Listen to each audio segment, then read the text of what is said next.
kondisi laut Indonesia kini berada dalam situasi kurang beruntung.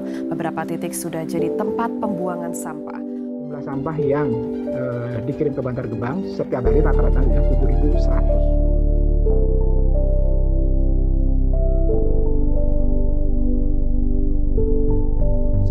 Ketika akhirnya terlanjur miskin, mereka tidak mampu memiliki tempat tinggal yang layak dan harus tinggal di bawah jembatan. Di bawah sini setidaknya ada sekitar 20 orang, jumlahnya bisa lebih atau kurang. Mereka tidak memiliki rumah.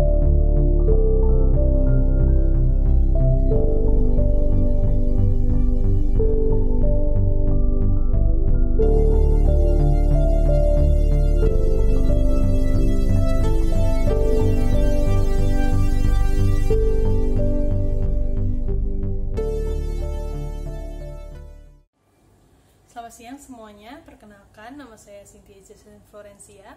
Hari ini saya dan teman-teman saya, Alda Kanaya Lamba, Asma Zulfa Fauza, Muhammad Zikri, Siti Adela, dan Fergian Viko akan menjelaskan tentang PKM kewirausahaan kami, yaitu Asakraf. Asakraf itu apa sih? Yuk kita dengar penjelasannya bersama-sama. Jumlah sampah plastik yang terus-menerus bertambah sudah menjadi masalah yang sangat serius di dunia. Jumlah sampah plastik sudah tidak terkendali dan banyak mengganggu lingkungan. Selain itu, sampah plastik merupakan sampah yang sangat sulit diuraikan. Butuh waktu hingga ratusan tahun untuk menguraikan sampah plastik. Sedangkan penggunaan plastik di dunia sangatlah tinggi. Jika dibiarkan, maka dunia ini akan didominasi oleh sampah plastik. Sampah-sampah plastik yang semakin berbahaya bagi lingkungan memang sudah seharusnya mendapat banyak perhatian. Kehidupan sehari-hari memang tidak terlepas dari penggunaan plastik, entah itu digunakan sebagai kantong belanja, kemasan, atau barang-barang sekali pakai lainnya. Hal tersebut akan meninggalkan sampah dengan jumlah yang sangat banyak. Sedangkan penguraian sampah plastik akan sulit dilakukan dengan waktu yang singkat. Upaya yang bisa kita lakukan untuk mengurangi jumlah sampah plastik yaitu dengan recycle, mengurangi pemakaian plastik, dan masih banyak lagi. Lalu apa yang bisa kita lakukan ya untuk mengatasi masalah sampah plastik ini? Menurut data 2020 dari Dinas Sosial Pemerintah Provinsi DKI Jakarta, terdapat sebanyak 4.622 orang yang tercatat sebagai penyandang masalah kesejahteraan sosial atau PMKS. Dari jumlah tersebut, terdapat 1.044 orang yang berstatus gelandangan. Hal ini menjadi masalah yang cukup serius. Terdapat banyak sekali gelandangan atau tunawisma yang tersebar di jalan. Angka kemiskinan dunia, terutama Indonesia, memiliki tingkat yang cukup tinggi. Masih banyak sekali tunawisma yang tidak memiliki rumah dan tentunya pekerjaan. Terutama masalah pemulung yang masih banyak dijumpai di jalan. Terkadang mereka mengumpulkan sampah plastik ataupun kardus untuk dijual kembali. Namun hal tersebut tentu tidak mencukupi kebutuhan hidup sehari-harinya. Tingginya angka kemiskinan terutama pada para penyandang tunawisma tentunya harus diperhatikan. Jika dibiarkan, maka tidak akan ada kemajuan dan justru jumlah tunawisma akan bertambah semakin banyak. Para gelandangan yang berprofesi sebagai pemulung masih sangat banyak. Mereka biasa mengumpulkan sampah-sampah plastik ataupun kardus yang nantinya dapat dijual kembali. Hal ini dapat dikaitkan dengan masalah sampah pada pembahasan sebelumnya, bukan? Lalu, bagaimana jalan keluar dari permasalahan banyaknya jumlah sampah plastik dengan tingginya jumlah tunawisma? Maka, simak pembahasan selanjutnya. Apa itu Asakraf? Asakraf merupakan usaha aksesoris yang terbuat dari sampah plastik dan memperkenalkan para tunawisma. Usaha ini dibuat karena sangat banyak sampah plastik yang belum dimanfaatkan dan membuat lingkungan menjadi tercemar. Selain itu, melihat jumlah tunawisma yang cukup banyak mendorong Asakraf untuk menciptakan lapangan kerja baru bagi mereka. Asakraf merupakan terobosan baru dalam produk aksesoris seperti anting, kalung, gelang, hingga hiasan dinding.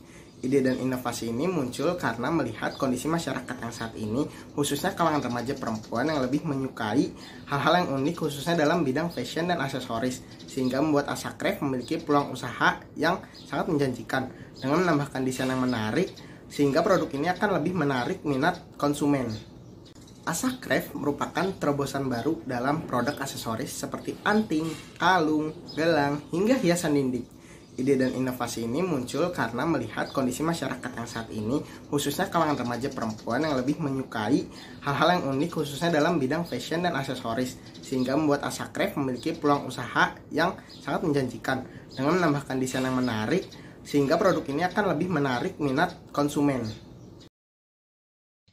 Sebelum kita masuk pada tata cara pembuatannya, tentunya kita harus melakukan survei terhadap pasar agar kita mengetahui minat dan konsumen. Hal ini sangat penting karena untuk menambah angka permintaan.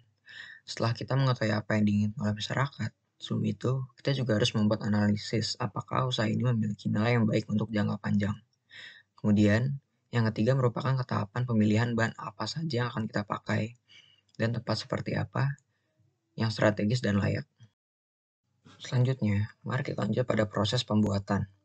Yang pertama, kita harus memilah bahan plastik yang akan digunakan untuk menjadi aksesoris dari bahan plastik daur ulang yang telah dikumpulkan oleh para tunawisma.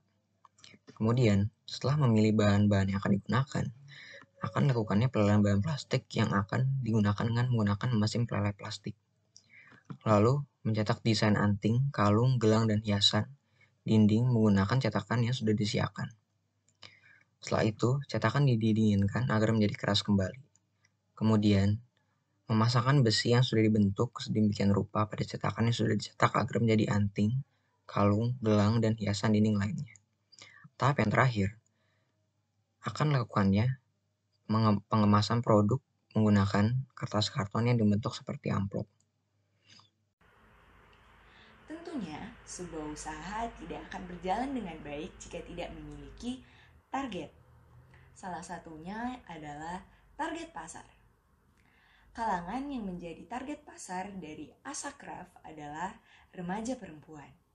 Remaja perempuan adalah konsumen yang cukup berpotensi karena memiliki ketertarikan terhadap aksesoris dan perhiasan.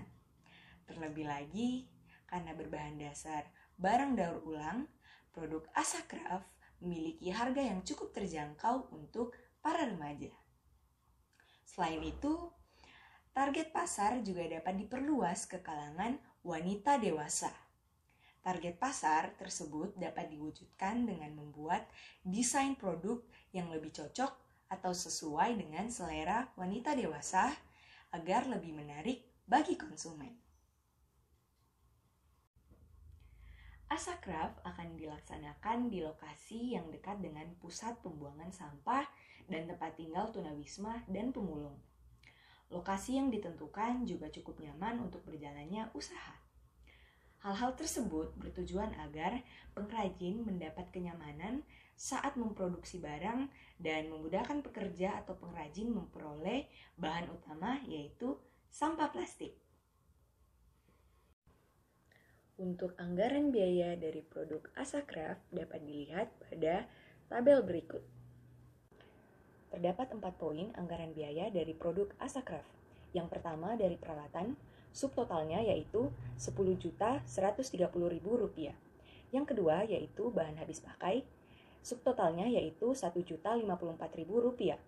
Yang ketiga yaitu perjalanan, subtotalnya yaitu Rp400.000. Dan yang terakhir yaitu biaya lain-lain, subtotalnya yaitu Rp330.000. Sehingga jika ditotalkan, biaya anggaran pada produk Asacraft yaitu Rp11.914.000. Untuk perinciannya dapat dilihat pada tabel berikut. Selanjutnya yaitu jadwal kegiatan yang dapat dilihat pada tabel berikut. Pada tabel berikut terdapat 6 rencana kegiatan dari produk Asacraft. Yang pertama yaitu pengumpulan bahan yang akan dilaksanakan pada bulan pertama. Yang kedua yaitu uji kelayakan bahan yang akan dilaksanakan pada bulan kedua dan bulan ketiga. Yang ketiga yaitu proses pembuatan yang akan dilaksanakan pada bulan kedua. Yang keempat yaitu pengemasan dan pemasaran yang akan dilaksanakan pada bulan kedua hingga bulan keempat. Yang kelima yaitu pembuatan laporan yang akan dilaksanakan pada bulan keempat. Yang terakhir yaitu pemaparan hasil produk yang akan dilaksanakan pada bulan keempat. Itu dia penjelasan kami mengenai Asacraft. Kami berharap dengan dijalankannya PKM kewirausahaan ini, kami dapat senantiasa membantu masyarakat sekitar dan juga ikut serta dalam melestarikan lingkungan. Sekian yang dapat kami sampaikan, kurang lebihnya mohon maaf. Assalamualaikum warahmatullahi wabarakatuh.